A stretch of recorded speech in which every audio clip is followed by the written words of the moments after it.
Unshelling Medicine podcast. Healthcare in the language we understand.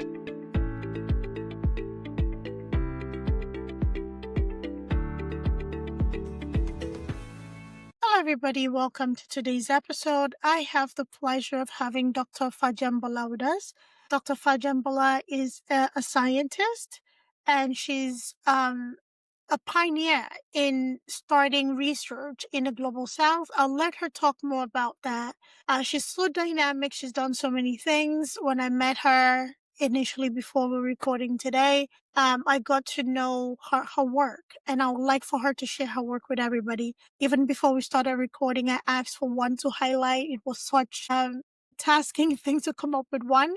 I'm very pleased to have Dr. Fajembola with us. How are you doing today? Thank you so much. I'm fine. And thanks so much for the kind introduction. Thank you, thank you. So, Dr. Fajembola, when people hear science and research and what right now in the United States, I wouldn't say the Western world, there's a lot of scrutiny that area of science is going through right now. And given your global work, how is that looking on a global scale? Is it slowing down? Is it moving at a steady pace, or is it picking up? Thank you so much. Really, research has been since time immemorial and will keep advancing because science keeps evolving. But the global north, especially the United States, has been the leader, the torchbearer in terms of research. And like the common thing, whenever the United States coughs or sneezes, it affects the rest of the world because United States actually is the lead funding global health, global scientific research. So the US has contributed to the advancement of research globally, but it has a lot of politics to do with it. Politics at state level, politics at national level, politics at organizational level. Because sometimes you even get to the funding, and those researchers who are in these institutions are not really getting the money. But currently, in recent years, and most especially in recent months, focusing on 2025, there has been a drastic reduction in research, which has also affected research going on around the world and contributing to the emigration of even well-learned scientists in the global north, especially the United States to other parts of the world like China. But I believe because the tides keep changing, you can have a government and he or she is not funding research, and another government comes and they amplify research and fly research work. So basically, what organizations are doing and what institutions are doing currently is seeing philanthropists who are funding, also getting funds outside the government to be able to do the research work. And another thing they are doing is laying scientific researchers, as I said earlier, some going to countries like China, who are willing to fund research, who have a government that is willing to amplify research. So basically, the United States, the global north has been doing an excellent work. The global south is doing an excellent work. But basically, in 2025, the global north and the global south, a big obstacle to research work globally is funding. So when we are talking about the global north and global south, I want you to graphically to explain those distinctions for those people that may not be completely aware. Yes, in the United States, we have north, south, east, west, west coast, east coast, north, right. But when we're talking globally, what areas are we delineating as a global north and the global south? Thank you so much for that. When we're talking about global north, global south, we're not talking about we're not talking about geographically the north, south, east, and west. What we're talking about is developed countries and the underdeveloped countries and mid and underdeveloped countries. So developed countries, we're talking about the United States, we're talking about Canada, we're talking about Germany, we're talking about Singapore. And underdeveloped and mid-developed countries, we're talking about sub-Saharan Africa, which consists of countries like Nigeria, Ghana, Togo. But basically, you're looking at the countries who are well advanced in research, well advanced in development, and who have the funding to be able to contribute to global advancement of whatever growth we have, and also in terms of GDP. Yeah, beautiful. So it's not geographic, it's just in terms of advancement in science. So let's talk about shift really quickly. And the shift we were discussing prior in the United States right now, scientists are experiencing job losses. A lot of them are migrating, like you rightfully stated, and a lot of things, public health endeavors or public health science or just science in general is not being funded. So we have some countries that are funding and encouraging research and scientific advancement while America is going through whatever it's going through right now. Do you think that this will cause a shift? Granted, we talk about, administration changes, another leader comes and, leans into science while one doesn't as much. Do you think that in the time it'll take to kind of like go back to funding, that America will be playing catch up to countries like China, Germany, you name it? So do you think there'll be such a lag that it would be difficult to catch up to these other developed countries who are leaning right into science and technology, including Nigeria? Because Nigeria has been identified as one of the fastest growing technological hubs. Thank you so much for that. Actually, when you're talking about the growth in terms of research, whether US as a United States as a country will be able to catch up with the change of government, I'll put it in terms of maybe countries like Germany, China, call China, let me put it that way. Because China is doing advanced, and I don't like to compare countries in terms of advancement to some Okay. level, because everyone is patriotic to their country. Yes. And when you're talking about advancement, China is very, very advanced. It's one of the most advanced. Currently, is one of the second to United States advanced country. So when the United States is faced with politics like this, when you have leaders who are not willing to increase funding in science, would stop or divert funding going to scientific research, you have other countries who are closely behind, like Singapore, China, India, Malaysia. A lot of Asian countries are catching up in terms of research to the United States. But I would say the fact that the government has reduced funding does not mean there is no level of funding coming from the government. And the government, aside the government, there are other relevant stakeholders also contributing to research in the United States. So even if the next government, after this government, the next 3 years or 4 years, we have another government, even though if it's the same party, we are open. Whoever comes is interested in research, has a different perspective on scientific research. But what I'm saying is, whoever comes, even if the person has the same perspective as those in power currently, there are some countries, and I'm not trying to be pessimistic, there are some countries, for example, Nigeria, that won't be able to catch up. Yes, Nigeria is fast growing, but there are some countries, because there are many things involved in research. Research is not just having the personnel. Research is having the equipment. They are damn expensive. Aside the equipment, aside the machinery needed, aside the organisms needed, stable electricity is a fact. You can have the organisms, you can have the parts of the body, you can have whatever tissue, but if you don't have stable electricity, how are you going to keep them? Not just stable electricity. Some tissues are kept -4 degrees, -5 degrees, -20 degrees. How are you going to do it?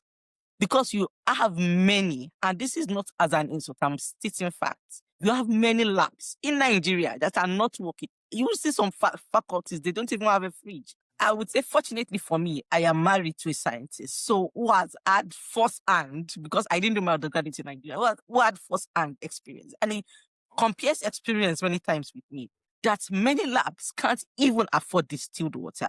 Now, distilled water is a norm in many labs across the United States. Distilled lab, they have to go to the air conditioner, and the water dripping from the air conditioner is what they get into 20 kilograms jerry can to be able to do lab work. So now that is distilled water. That is the smallest. If a lab cannot have functioning deep freezers or that can work at -20 whatsoever continuously for 6 months, You now say countries like the United States are going to catch up. Yes, might be facing some challenges now currently in terms of funding and political instability in the world of science, but it's going to take, I don't want to say miracle, but it's going to take almost a miracle for some countries in the global south, like Nigeria. And one thing is, Nigeria is one of the fast-growing countries in the global south, in sub-Saharan Africa. Now, you do not compare with somewhere like Cameroon. Somewhere like Cameroon is like comparing New York to Abuja. Let me put it that way. I'm not trying to insult Cameroonians, sincerely. Now, you can imagine if Nigeria is at that level. You can imagine countries like Cameroon, Togo, Benin Republic, what is happening? You're not saying, yes, aside the government, we are not getting funding from the government currently, but we still have a large gap to fill in countries meeting up, catching up to the United States in terms of funding for research. So I know you said you were not being pessimistic. I hear you. You said it would be a near miracle. The catching up, it's not, I don't think I had Nigeria in mind when I spoke about the catch up. I had the big players involved. So we're talking about other European country.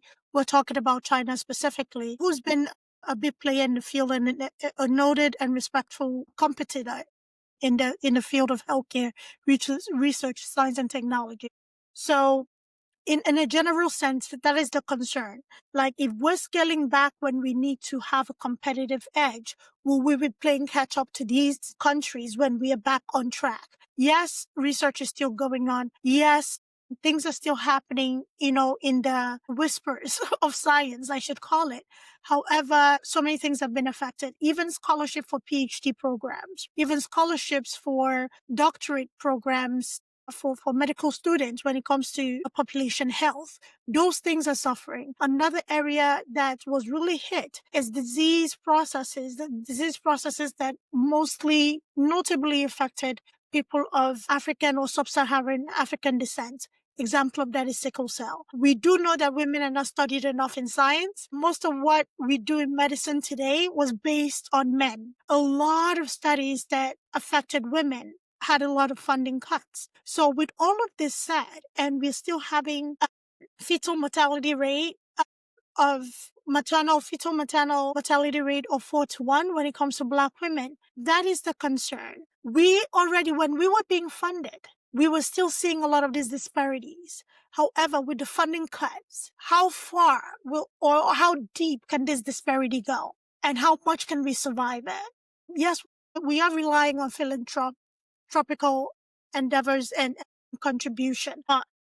And is appreciated, but on a scale of what it was, is a drop in a bucket to what it can be. Because when we talk about philanthropists, they don't just contribute to one cause, they have many causes, right? So I think that is the main concern. And what is your outlook on that, especially when it comes to disparities and inequities?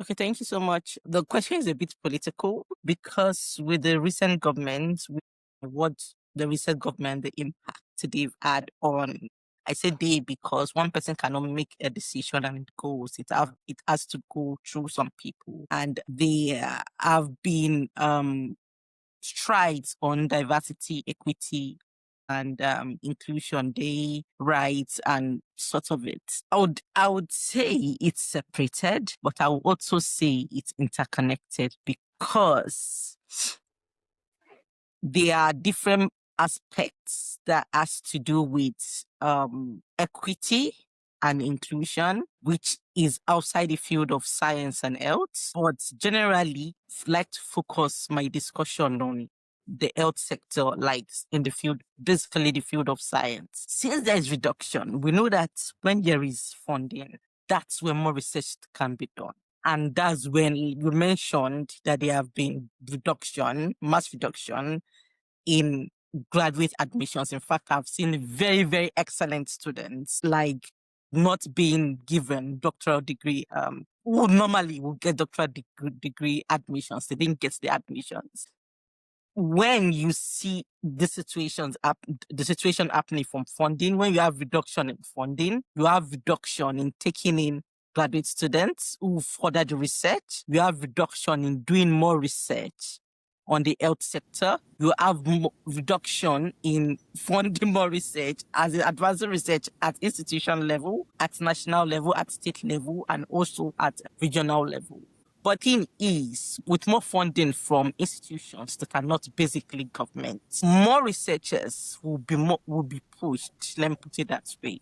Because I said it's connected at the beginning and it's not connected. More researchers will be pushed to go for scientists who will help them save money. Because it's not just graduate students, even postdoctoral fellows are facing the bite. More supervisors, more professors pushed to the wall, whereby if you don't have like a permanent residency in the United States or you're not a citizen of the United States, they are not taking you in. Because why? It's more funding. Like currently the H-1B whatsoever that Donald Trump worked on, if you are bringing someone in, a new person in, they have to pay $100,000.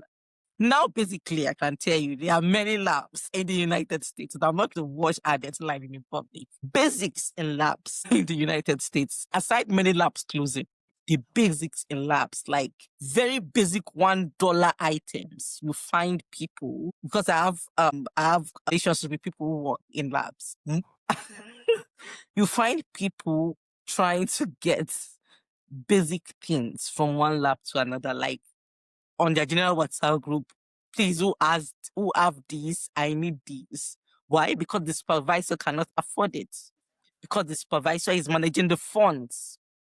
Because the supervisor is already overstretched. Many machines are getting spoiled. They can't replace them. They can't repair them. Both replacement, both repair can't happen. And this is something that before it could be done easily. So when we are in a situation like this, they will be forced, the supervisors or whoever is recruiting will be forced to go for people who have maybe the permanent residency or are citizens of the United States. Where does that leave immigrants? Because But they're not immigrants are qualified. basically who are majority of immigrants, who are majority of the scientists in the United States. You have immigration. It's both related and it's diversified. Like, it's not saying you should not seek in, you should not take in immigrants. It's not saying you should not employ Asians. It's not saying you should not employ Africans. It's not saying you should not employ Europeans.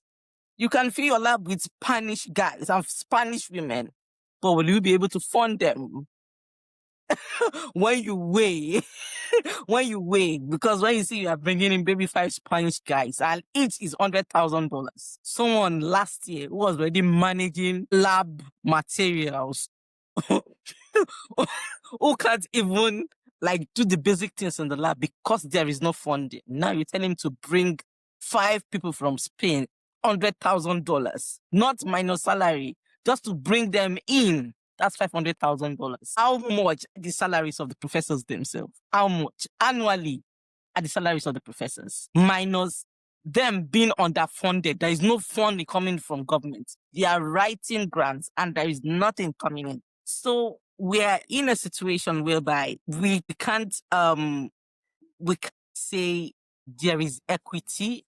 Actually, there was a gap on equity issues, but now in the recent political atmosphere, the gap is more widened. When I'm talking about equity and diversity issues, I'm not even talking about race this time around. I'm talking about women. You're a woman, you get pregnant, you want to go on maternity leave. A professor is managing the money in his lab. Then you now want to go on maternity leave, you want to work, he's going to pay you. You just have to go. I heard of a situation where someone was told to go on indefinite leave. I don't know what that means. And I laughed so much. What does indefinite leave mean? Please, just tell them to go and never come back. Tell them you can't pay, they should get another job. But what does indefinite leave? What does it mean?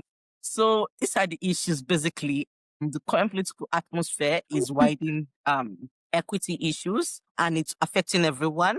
Not one gender, not one race, not one religion or socioeconomic level. Yeah. So I would respectfully disagree with you, Dr. Fajembola, because in healthcare, you cannot have one without the other. So it's not a political issue, it's not a race issue, it is an issue. All Yes. right. And for certain races, it's compounded. All right. So it is not something that we can divide, unfortunately. I don't know if you've ever heard of social determinants of health, that phrase being used. We also have political determinants of health. And unfortunately, certain races of people get affected more. I have been affected by racism in healthcare, and I work in healthcare. I'm a nursing professor. So you would think, oh, maybe if you're educated to a certain degree, then you have immunity. No, because the first thing anybody sees is my skin color before they get to know my name, or they get to know my education or my abilities or my knowledge, right? So I don't think we can have one without the other. That is where I will respectfully disagree with you. Can be, whether you want to call it political or not, at the end of the day, human lives are being affected. Exactly. We see it on social media all the time where people are treated inhumane, even at a point of pregnancy or delivering a baby, which is a very sensitive time. And unfortunately, I want, like, as much as I wouldn't want to recognize with that, I have experienced that, and I know that experience is real and it is very demoralizing. So when we're talking about healthcare, when we're talking about access to health, especially with sickle cell, if somebody is in a sickle cell crisis, and we know sickle cell affects people of sub-Saharan Saharan African heritage, unless you have a direct experience with that disorder, which I have had, and you understand the pain that goes along with it, plus the racism in healthcare that goes along with it, because somebody in crisis is usually treated like a drug seeker. Unfortunately, the only thing that can numb that pain is narcotics. So when you're given Tylenol and shoot away like you're here being a druggie, moralizing. I know doctors and nurses with active sickle cell, full-blown sickle cell diagnosis, that when they're in crises, they refuse to go to the hospital because they refuse to be treated as addicts. So we can't have one without the other. Yes, it is affecting the job market, it is affecting immigration, but it's also affecting people needing everyday care. Fortunately, people are dying, hospitals are shutting down. I think it was the state of Mississippi. In Mississippi, one of the southern states declared a state of emergency because you're talking about funding, you're talking about equipment, you're talking about personnel issues. They were not able to keep preemies alive anymore because of cuts to medical coverage. So we can't have one without the other. We don't get to shy away. It's like, oh, it's getting political. Well, it's getting uncomfortable and political. People are dying. What else can we do? Thank you for your insight on that. So when it comes to immigration, another thing, talking about competitors or founder, for anybody listening, one of the first assignments as a founder is for you to identify your competitors. Why are you doing that? Because you want to have what your competitors do not have. You want to have that salient features that sets you apart. Time where labs are not able, or hospitals are not able to afford bringing in healthcare providers. You so rightfully stated that most scientists, most healthcare providers, and a lot of the science of life in America is really fueled by immigrants. When organizations are not able to fund personnel for research or for care into America, the other countries that are heavily funding immigration right now, I see it on a frequent basis. What does that mean for us scientists, healthcare providers, still in America, tugging it out, roughing it out, doing it for, humankind? And I've seen that exodus. I see people leaving. What do you think is going to happen? Because even people are afraid to actually speak out or go in for the fight, right?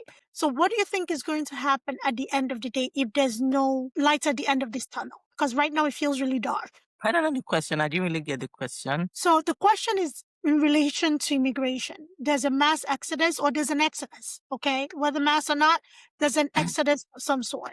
And also the competitors with the American science, the countries that have big science endeavors and investment are also monitoring, being America as a competitor, and seeing what is happening with the immigration, and they're offering immigration to talents and expertise. In the grand scheme of things, what do you think is going to happen with even Americans? Because I know some Americans that have, migrated to other countries, either for their scientific research or just to get out of the fear of things. Where does that leave us? Or people that have decided to stay and kind of, continue to do the best for humankind? Do you see more people leaving, or like Fela said, suffering and smiling So do you Okay, think thank you that so is much. that is even feasible? Okay, thank you so much. To begin with, yes, I'm a founder, and when I started my organization, because I'm someone who loves being unique, I love being positively different from every other person. And like you said, there's usually competition. And one of the things that happened when I started my organization was a journal replicating one of the things I was doing, and I had two options: either to sue or just to leave them. And it took me back to my intention of starting the organization, basically to advance and amplify scientific research through media. So basically, thinking about it to and fro, I just thought to leave them. And in my mind, I was like, anyone that want to do the work I'm doing, they're welcome to do the work I'm doing. And one thing with doing what you're doing is people think it's easy. Yeah. And you cannot have the resilience to do this for a long time. What I'm doing personally to do it for a long time, except it's something you love, except it's something you want to invest your time in, except it's something that interests you. Now, back to the question on countries competing with the United States in terms of human resources. Naturally, the United States is ahead. They are the torchbearer, and every year annually they keep increasing. Like there is a upward growth in scientific research in the United States. But with the current political atmosphere, what will happen is there will be a plateau till when there is a change. A change means negative. We are at this point we are complaining, but the next political atmosphere, or even the same person might make things for us. The same group of people might make things for us, and it dips. So currently, I would say we are not moving upwards. We are at plateau. At plateau, I mean we are moving on the straight line. We are not moving upwards. We are not moving downwards. Except there is an external force. We won't move in any direction. We'll keep moving at plateau. Surrounding countries for my school of thoughts, let me put it that way, what I believe is a lot of people, I'm not talking about immigrants now, I'm talking about US citizens themselves, born and bred here. A lot of researchers, let me put it that way, and a lot of US citizens, I feel this is time for you to experience other countries. Because I believe in more US citizens going to other countries, it helps in the betterment of the United States itself. To see if what you're saying in the media about other countries, if it's really true from your first-hand experience, to see the culture, to see the people, to see positive traits that you can get from other countries to the United States. I feel this is an opportunity for the United States citizens who are emigrating to, now I'm not talking about immigrants, because immigrants move across the world. Most immigrants who are even in the United States, they travel a lot. This is the time for United States citizens to move outside the United States more and integrate with other communities and integrate with other people across the world. And if the political atmosphere, if at all, changes anytime soon, and when they come back, they bring whatever expertise they've learned from across the world into the economy. And when they do this, although we've been at plateau, there'll be a spike because of the improved value, increase in value from those who had emigrated. Now, for we inside, there's a saying that when the going gets tough, the tough keeps going.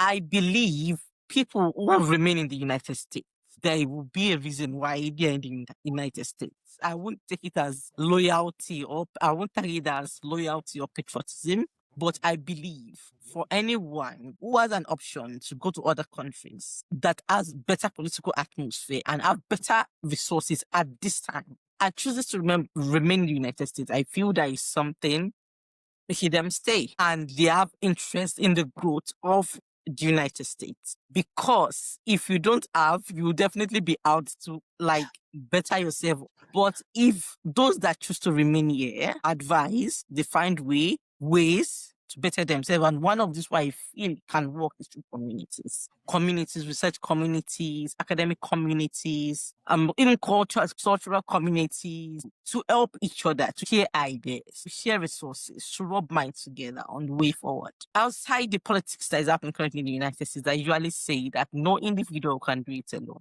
Even if we have the best political atmosphere, no individual can do it alone, no group can do it alone, no community can do it alone. So now, looking at how we are, the government cannot do it alone. If the government is saying, I'm not funding, I'm not giving this particular institution like Harvard University, that was politics and going on about them taking immigrant students and sort of is stopping of funding. If the government says, okay, I'm not giving funding to this institution, this is the time for us to work together for the wealthy among us to help the middle and the poor among us. This is the time for the strong among us to help the weak among us. This is the time for the knowledgeable among us to help the not knowledgeable among us. So this is the time for collaboration. There is no time ever I feel the US needs more collaboration than we are currently, where states can help each other, where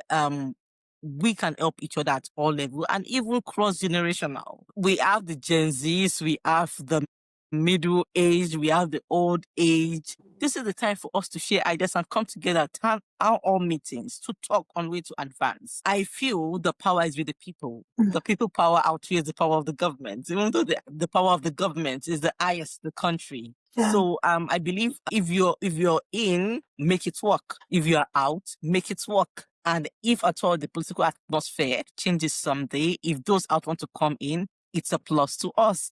If those in want to go out, there will always be exchanges. That's why we have immigration and emigration. There will always be exchanges, and exchanges are welcome. As some people are coming in to add value, some people, the value they've gotten from here, they're going to add to somewhere else. So it's a bit of give and take. Yeah, I couldn't agree more. More than ever, we need each other. Today is a day of talk. I'm just thinking of an also, my people, we need each other. We need each other. It's like Nigerians so also.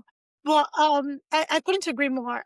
We need one another. We need the support. When you're talking about PhD programs, not admitting students that are qualified. I've had direct experience with that, and I've seen that happen in real time. And it's not easy to defy something that is not is not well inclusive. However, when an organization you mentioned like Harvard of such stature, Harvard has been, has existed for a long time.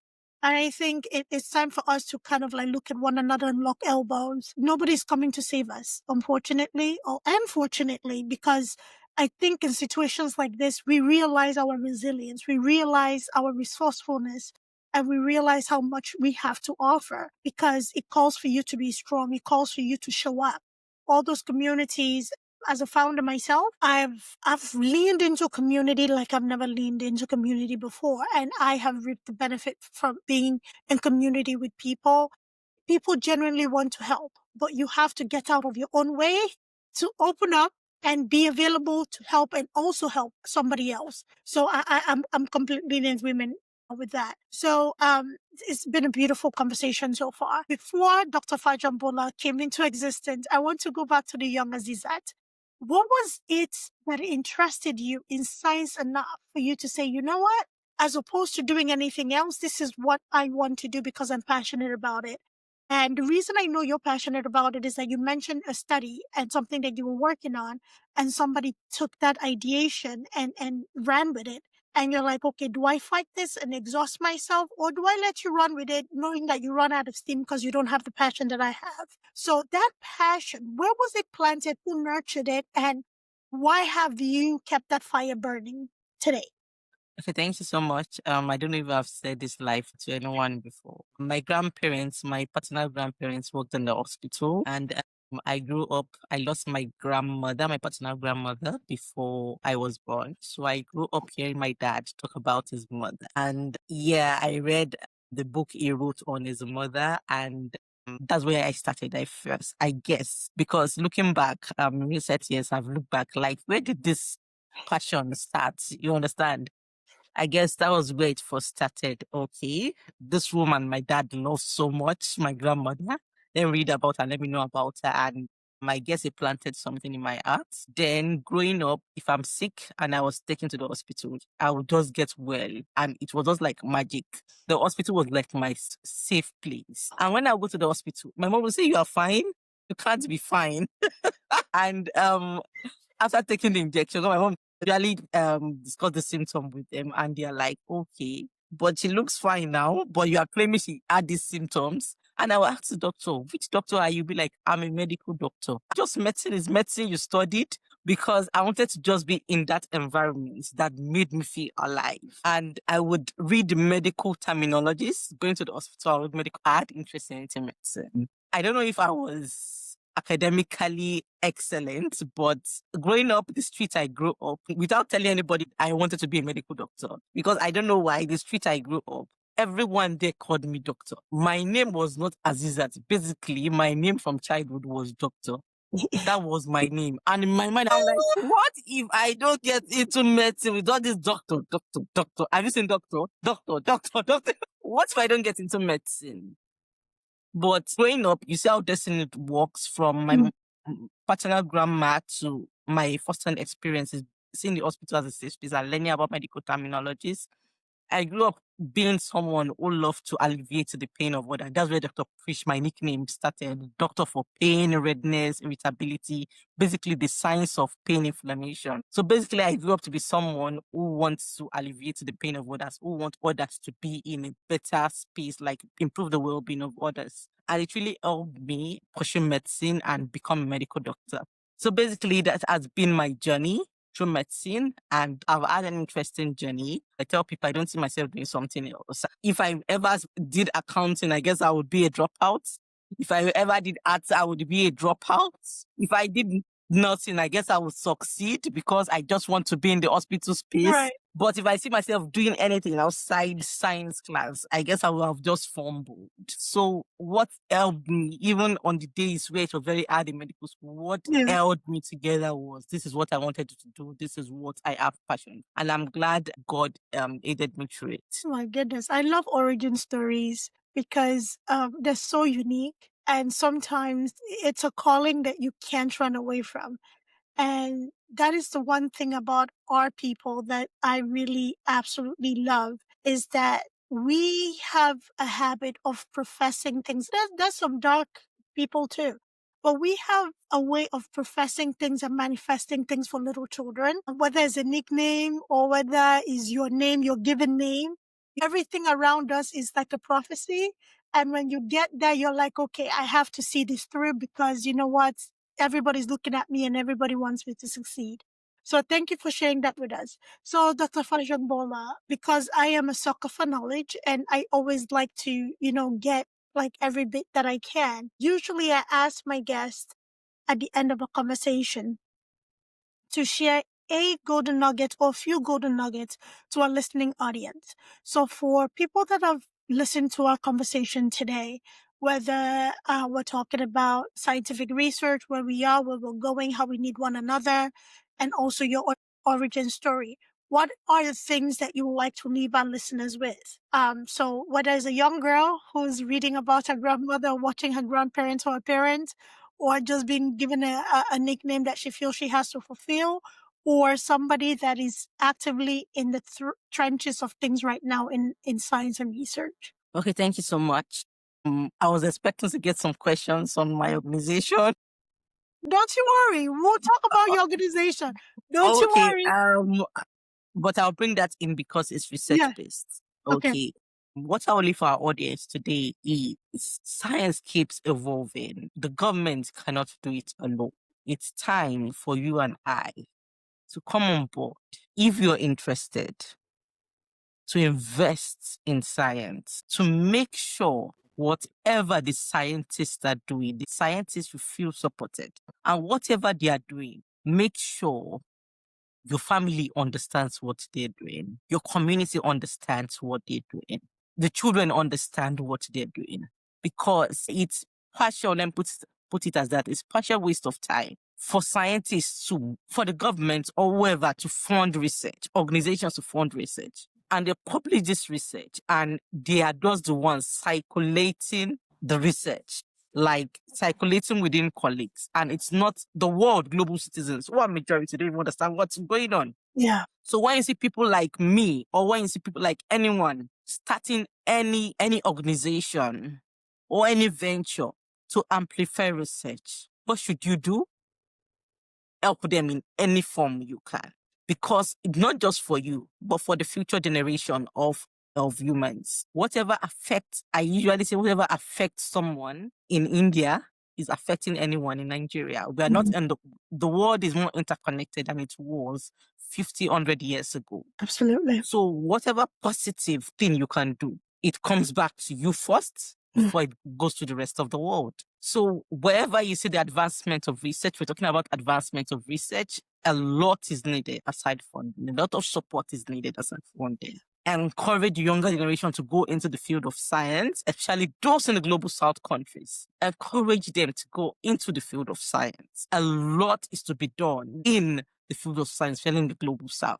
We see situations where researchers from global north are going to global south to get some leaves, to do some research, why even our forefathers know the benefits of these leaves or plants. We should be the founders of new drugs, new patents from Africa to the world.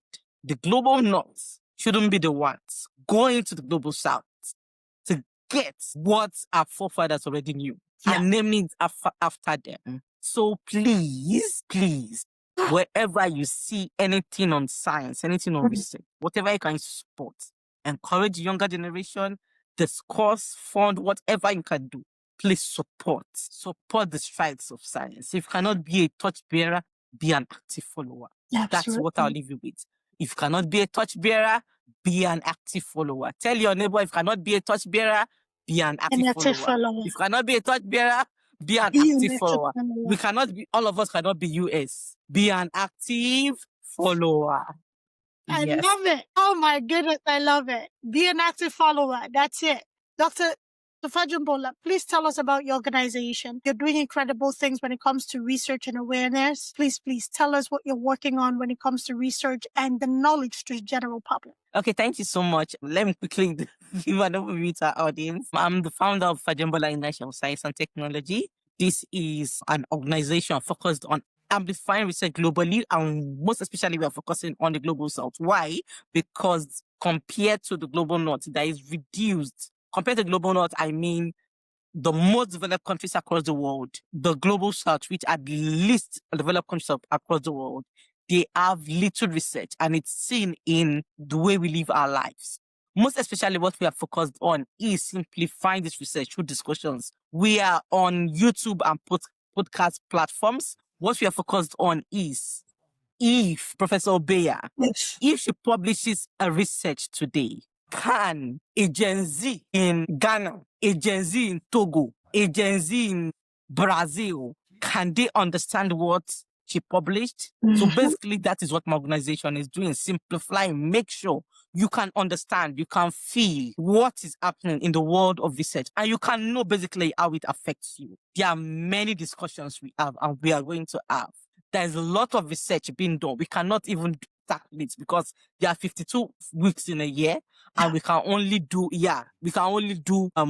few of them. We focus on topics from hepatitis to HIV to hand washing, a lot of things just around the world of science. Basically, to make sure you understand what you are doing in terms of health, from what you put into your mouth to what goes on in your body, to what you put on your skin, to what you inhale, to what you see in your environment. We want better well-being for you, and this is how we can bring growth and positivity. We can contribute to the advancement of science. So please, wherever we are on YouTube, The First Ecosystem. We are on podcast, Dr. Fajembola's Opinion. Just check anywhere Dr. Fajembola's Opinion is a program under the first Fajembola International Science and Technology, which is the first ecosystem. And basically, this is what we are doing. Amplifying research from the global south. We're optimistic when we get more funding. We'll collaborate with more academic institutions to make sure there is more inflow of research, especially from the global south. That's what we are working on. So thank you so much. I absolutely live for it because it's easy for us academics to say, hey, there's a research, we understand it, let's study I published, and we keep getting promotions. Basically, let me review their secrets. What most of these academicians do, they keep releasing publications and they keep getting promotions. They keep advancing their career. But you, in the village there, you don't know what they are publishing. You don't know what's happening. Them, they are growing and they are living their life. You don't know how it affects you. So we are your people. Science and technology, we are your people. We are the ones making sure you can understand what is happening. And you can talk to your government, you can contribute to any health discussions globally. Yeah. Absolutely. Yeah. It's great to be recognized for your research and your publication. However, how is it translating to the everyday lives of people that are affected by it? So, Dr. Fajembola, you're doing such a great job. And for Thank you. anybody who's wondering if you didn't catch everything, that's fine. We'll make sure it's all in the show notes. So you will have a link to everything Dr. Fajembola related. So you can go and check out what she's working on. It's incredible. You can support her if you're an organization, you're a philanthropist, you have grants that you do give to scientific causes. Please reach out and support her. Or even if you're not a philanthropist, or you're a philanthropist in your own right, I should say, nothing is too small. Donate, support. If you cannot be the torchbearer, be an active follower. She Exactly. said that. Exactly. Dr. Fajembola, it was so great to have you on. It was wonderful to have this conversation. You are a brilliant woman, and your Thank you. knowledge and your work is so commendable. Keep going. I am your active follower. We are all torch bearers. I'm very touch and following, okay? I can do both. So it was so incredible to have you here and have this conversation. Is much needed. And I feel like this conversation's, it's going to keep happening. It's going to keep happening, and we're going to keep having to amplify the voices that we have. So I am very grateful for your time. Thank you. Thank you so much, and have a blessed week. Thank you, you too. Bye, everybody. Thank you for joining us.